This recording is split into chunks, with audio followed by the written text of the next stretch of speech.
Welcome to RK tutorial. ఈనాటి వీడియోలో మనము ఏపీడిఎస్సి 2025 ఎడ్జిట్లో వచ్చినటువంటి తెలుగు బిట్స్కి మనం ఆన్సర్ చూద్దాం.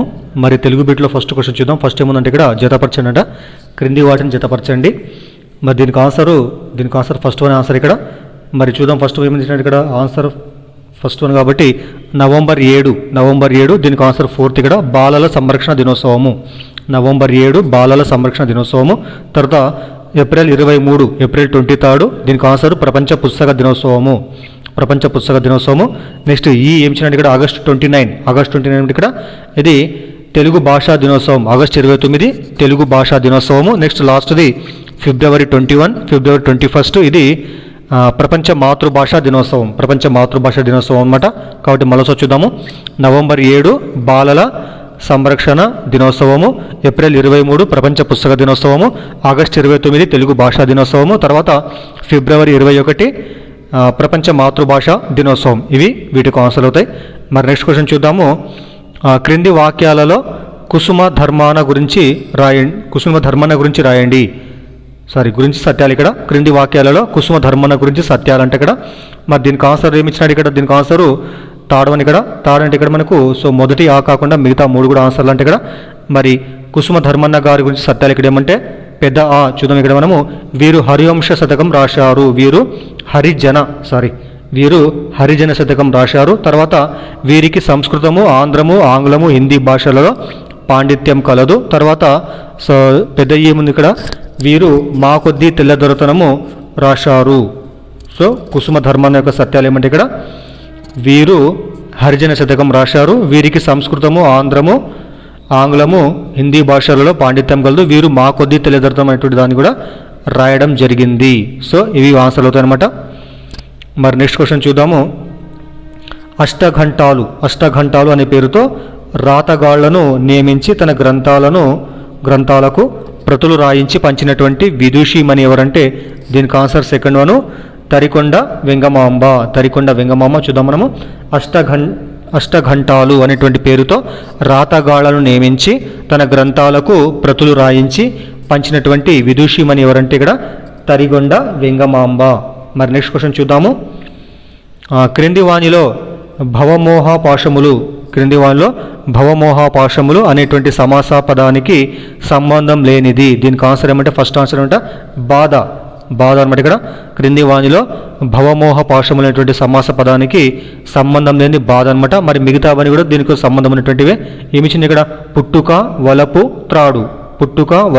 ఈ 3 కూడా భవమోహపాశములు అనేటువంటి పదానికి సంబంధం ఉన్నటువంటి పదాలు ఇవన్నీ కూడా. మరి నెక్స్ట్ క్వశ్చన్ చూద్దాము. భాస్కరుడు అనేటువంటి పదానికి వ్యుత్పత్తి. భాస్కరుడు అనే పదానికి ఉత్పత్తి ఏమంటే దీనికి ఆన్సర్ ఏమవుతుంది ఇక్కడ తాడు ఇక్కడ కాంతిని కలగజేయువాడు. మరి భాస్కరుడు అంటే దీనికి ఉత్పత్తి ఏమంటే కాంతిని కలగజేయువాడు అని అర్థం అనమాట. మరి నెక్స్ట్ క్వశ్చన్ చూద్దాము. తీరం పదానికి వికృతి. దీని ఆన్సరు ఫోర్త్ వన్ దరి. తీరం అంటే దరి అనమాట. దానికి ఆన్సరు దరి ఫోర్త్ వన్ అవుతుంది. మరి నెక్స్ట్ క్వశ్చన్ చూద్దాము. పులిని చూచి నక్క వాత పెట్టుకున్నట్లు అనేటువంటి వాక్యము ఈ న్యాయానికి చెందినది. పులిని చూచి నక్క వాత పెట్టుకున్నట్లు వాక్యము ఏ న్యాయానికి చెందిందంటే దీనికి ఫస్ట్ ఆప్షన్ అంట చిత్రికాంగ జంబుక న్యాయము అనేటువంటి దానికి చెందినటువంటిది.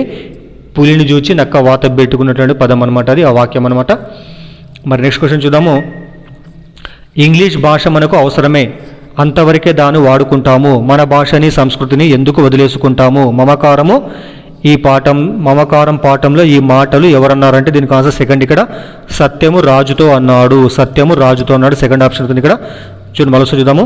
ఇంగ్లీష్ భాష మనకు అవసరమే, అంతవరకే దాన్ని వాడుకుంటాము. మన భాషని సంస్కృతిని ఎందుకు వదిలేసుకుంటాము? మమకారం అనేటువంటి పాఠంలో ఈ మాటలు సత్యము రాజుతో అన్నాడు.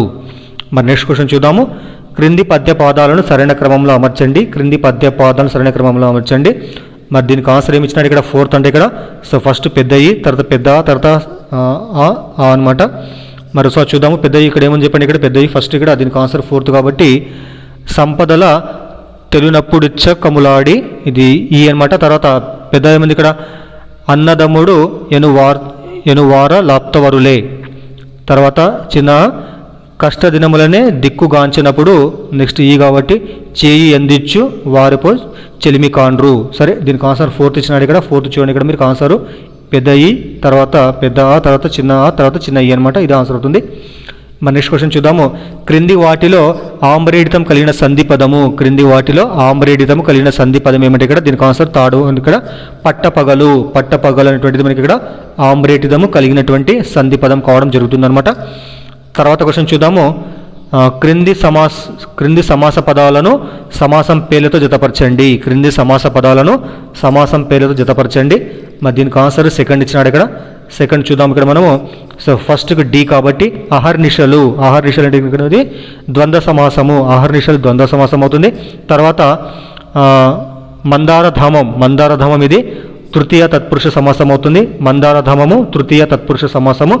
నెక్స్ట్ ఈ అక్షరం ఇచ్చినాడు ఇక్కడ. అక్షరానికి సి కాబట్టి 9 తత్పురుష సమాసము. అక్షరము 9 తత్పురుష సమాసము. నెక్స్ట్ సూక్ష్మదర్శి ద్వితీయ తత్పురుష సమాసము. సూక్ష్మదర్శి ద్వితీయ తత్పురుష సమాసములు చూద్దాము. అహర్నిశలు ద్వంద్వ సమాసము. మందారధామము తృతీయ తత్పురుష సమాసము. అక్షరము 9 తత్పురుష సమాసము. సూక్ష్మదర్శి ద్వితీయ తత్పురుష సమాసం అనమాట. నెక్స్ట్ క్వశ్చన్ చూద్దాము.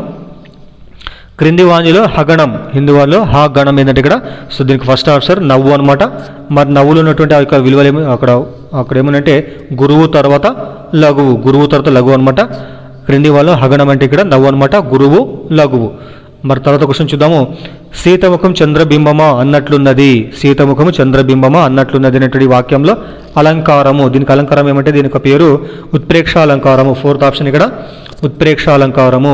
సీతముఖము చంద్రబింబమా అన్నట్లున్నది అనేటువంటి వాక్యంలో ఉన్నటువంటి అలంకారం పేరు ఏమంటే ఉత్ప్రేక్ష అలంకారము. మరి నెక్స్ట్ క్వశ్చన్ చూద్దాము. మంచి బాలుడు పాఠంలోని ఇతివృత్తము. మంచి బాలుడు అనేటువంటి పాఠంలోని ఇతివృత్తం ఏమంటే దీనికి ఆన్సర్ ఫోర్త్ వన్ సహానుభూతి. సహానుభూతి అనమాట. మంచి బాలుని పాఠంలో ఉన్నటువంటి ఇతివృత్తం ఏమంటే ఇక్కడ సహానుభూతి. మరి నెక్స్ట్ క్వశ్చన్ చూద్దాము. అతడు 10 ఇడ్లీలు తినగలడు. అతడు 10 ఇడ్లీలు తినగలడు. ఈ వాక్యం అంటే ఏమవుతుందంటే ఇది సామర్థ్యార్థక వాక్యం అనేది. సామర్థ్యార్థక వాక్యం కిందికి వస్తుంది. అతడు 10 ఇడ్లీలు తినగలనేటువంటి వాక్యం ఏమవుతుందంటే ఇది సామర్థ్యార్థక వాక్యం కావడం జరుగుతుందన్నమాట ఇది. మరి నెక్స్ట్ క్వశ్చన్ చూద్దాము. బారిస్టర్ పార్వతీశము నరసాపురంలో 5వ ఫారం వరకు ఏ పాఠశాల చదువుకున్నారంటే బారిస్టర్ పార్వతీశము నరసాపురంలో 5వ ఫారం వరకు చదివిన పాఠశాల పేరు ఏమిటి ఇక్కడ టైలర్ స్కూల్. టైలర్ స్కూల్లో బారిస్టర్ పార్వతీశం గారు 5వ ఫారం వరకు చదవడము జరిగింది. టైలర్ స్కూల్ అనమాట. మరి నెక్స్ట్ క్వశ్చన్ చూద్దాము. మాట్లాడేటప్పుడు మొదట బాగా వినపడేటట్లు ప్రారంభించిన చివరకు పోయే కొద్దీ స్వరాన్ని తగ్గించి శ్రోతకు వినపడకుండా మాట్లాడడం అనేటువంటిది ఈ ఉచ్చారణ దోషం అంటే దీనికి ఆన్సర్ ఏమంటే సెకండ్ ఇక్కడ సమస్వర రాహిత్యము. సమస్వర రాహిత్యం అనమాట. మాట్లాడేటప్పుడు మొదట బాగా వినపడేటట్లు ప్రారంభించిన చివరకు పోయే కొద్దీ స్వరాన్ని తగ్గించి శ్రోతకు వినపడకుండా మాట్లాడడం అనేటువంటిది ఏ ఉచ్చారణ దోషం అంటే అది సమస్వర రాహిత్యం అనేటువంటి దోషం కిందకి రావడం జరుగుతుందన్నమాట అది. మరి నెక్స్ట్ క్వశ్చన్ చూద్దాము. భాషా ధ్వనుల పుట్టుక పలకడంలో ముఖయంత్ర వినియోగాలను వివరించేది. భాషా ధ్వనుల పుట్టుక పలకడంలో ముఖయంత్ర వినియోగాలను వివరించేది ఏమంటే దీనికి ఆన్సర్ ధ్వని విజ్ఞానం అనమాట. ధ్వని విజ్ఞానము. నెక్స్ట్ క్వశ్చన్ చూద్దాము. లింగ్విస్టిక్ సర్వే ఆఫ్ ఇండియా గ్రంథ సంపాదకుడు. లింగ్విస్టిక్ సర్వే ఆఫ్ ఇండియా గ్రంథం యొక్క సంపాదకుడు ఎవరంటే దీనికి ఆన్సర్ ఫస్ట్ వన్ ఇక్కడ Grierson. Linguistic survey of India గ్రంథం యొక్క సంపాదకుడు ఎవరంటే గ్రియర్సన్ అనమాట. నెక్స్ట్ క్వశ్చన్ చూద్దాము. రూపాత్మక వ్యాకరణ బోధన ఈ స్థాయి విద్యార్థులకు ఉపయుక్తము. మరి ఎవరికంటే అది కళాశాల దశ యొక్క విద్యార్థులకు ఉపయుక్తమైనటువంటిది ఏమంటే ఇక్కడ రూపాత్మక వ్యాకరణ బోధన అనేటువంటిది వారికి ఉపయోగకరంగా ఉంటుంది. నెక్స్ట్ క్వశ్చన్ చూద్దాము. విషయానికి ప్రాధాన్యం ఇవ్వకుండా కేవలం భావాన్ని దృష్టిలో ఉంచుకొని చేసేటువంటి పఠనం. దీనికి ఆన్సర్ తాడవని ఇక్కడ విస్తార పఠనం అనమాట. విస్తార పఠనము చూడండి ఇక్కడ విషయానికి ప్రాధాన్యం ఇవ్వకుండా కేవలము భావాన్ని దృష్టిలో ఉంచుకొని చేసేటువంటి పఠనాన్ని ఏమంటారు ఇక్కడ విస్తార పఠనం అని అంటారు. మరి నెక్స్ట్ క్వశ్చన్ చూద్దాము. ఉపకరణము విషయ చిత్రీకరణకు విషయానికి సరైన వ్యాఖ్యానానికి తొందరగా తేలికగా విషయం అర్థం చేసుకోవడానికి శాశ్వత అవగాహనకు ఉపయోగపడుతుంది అన్నటువంటి విద్యావేత్త ఎవరంటే దీనికి answer first one Humayun Kabir అనమాట. మరోసారి చూద్దాము. ఉపకరణము విషయ చిత్రీకరణకు విషయానికి సరైన వ్యాఖ్యానానికి తొందరగా తేలికగా విషయం అర్థం చేసుకోవడానికి శాశ్వత అవగాహనకు ఉపయోగపడుతుంది అన్నటువంటి విద్యావేత్త ఎవరంటే హుమాయూన్ కబీర్ అనమాట. మరి నెక్స్ట్ క్వశ్చన్ చూద్దాము.